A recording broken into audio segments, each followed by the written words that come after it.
अभी तक हमने जितनी भी ड्राइंग की है वो सारी की सारी वेक्टर बेस्ड इमेज ड्राइंग है।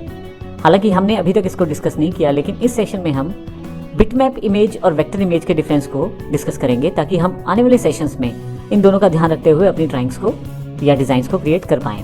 आप यदि यहाँ देखें तो आपके पास दो सर्कल अवेलेबल हैं, पहला सर्कल और ये दूसरा सर्कल। जो पहला सर्कल है वो एक बिटमैप इमेज का एग्जाम्पल है, जबकि दूसरा जो सर्कल है वो वेक्टर इमेज का एग्जाम्पल है।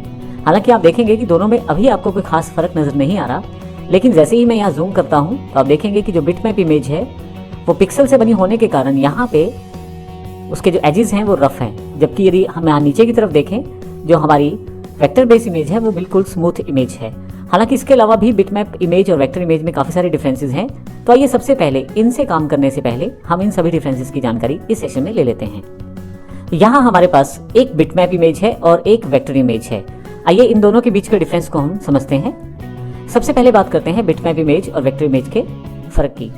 हम दोनों तरह की इमेजेस में काम कर सकते हैं, लेकिन दोनों में थोड़ा सा फर्क है, ताकि हम अपने आने वाले सेशंस को अच्छी तरह से क्लियर कर पाएं, इसलिए ये सेशन समझना जरूरी है। बिटमैप इमेज छोटे छोटे डॉट्स से मिलकर बनाई जाती है, जिसको पिक्सल कहते हैं। इसमें इस तरह के काफ़ी सारे पिक्सल रहते हैं और उसके आधार पे आपकी एक इमेज क्रिएट होती है, जबकि वेक्टर बेस इमेजेस पिक्सल पे बेस नहीं होती। इसमें शेप्स को मैथमेटिकल फार्मूला के द्वारा स्टोर किया जाता है और इसमें लाइंस और कर्व्स के द्वारा इमेज को बनाया जाता है। दूसरे डिफरेंस में यदि आप बिटमैप इमेज में कुछ एडिट करना चाहते हैं तो आपको इंडिविजुअल पिक्सल तक जाना पड़ता है, अर्थात आपको पिक्सल वाइज उसे एडिट करना पड़ता है।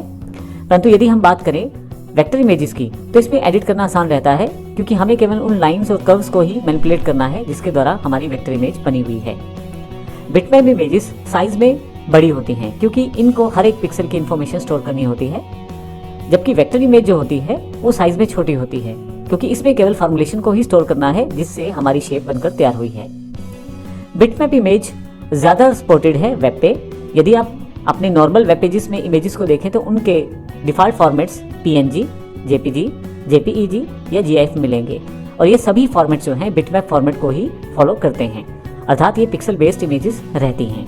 परंतु यदि वेक्टर इमेजेस की बात करें तो ये अभी तक वेब पे पूरी तरह से सपोर्टेड नहीं है, अर्थात वेक्टर बेस्ड इमेजेस अभी आपको नेट पे प्रॉपर्ली नहीं सपोर्टेड मिलती, इस कारण से आप इनका प्रयोग वेब पे नहीं कर पाते।